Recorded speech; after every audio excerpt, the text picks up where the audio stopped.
Mahakasika ny fandriampahalemana kosa dia ny faraika amby roapolo sy ny faharoa amby roapolo ny volana marsa lasa teo dia nanatanterahana ny fiaonam-be iraisam-pirenena momba ny fiarovana na ny dialogue de défense nandray anjara tao anatin'izany ny 510 araka ny fantatra dia nakotrokotroka ny fankalazana ny fanatanterahana izany fiaonam-be izany araka izao tatitra izao.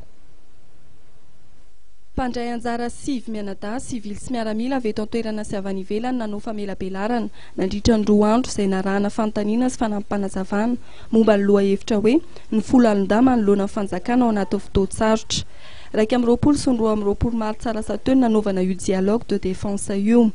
Rano Général Rakotonirina Léon Jean Richard no nisantatra ny famelabelarana dia Ramatoa Natasha Kounoma van Rwanda sady tompona andraikitra mpandrindra ao anaty foibe afrikanina momba famahana ny olana ny ady no namarana ny famelabelarana. Ity zavatra ho atao eto ity dia mikasika ny fampianarana.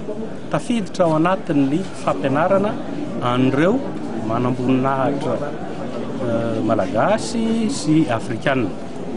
Tsy mijery mihitsy izay mety ho krizy eto Madagasikara fa fandinihana ny zavatra misy amin'ny Afrika ary inona ny zavatra mety ho atao manoloana an'ireo krizy samihafa, inona ny mahatonga ny krizy, inona ny mahatonga ny olana eo amin'ny firenena anankiray.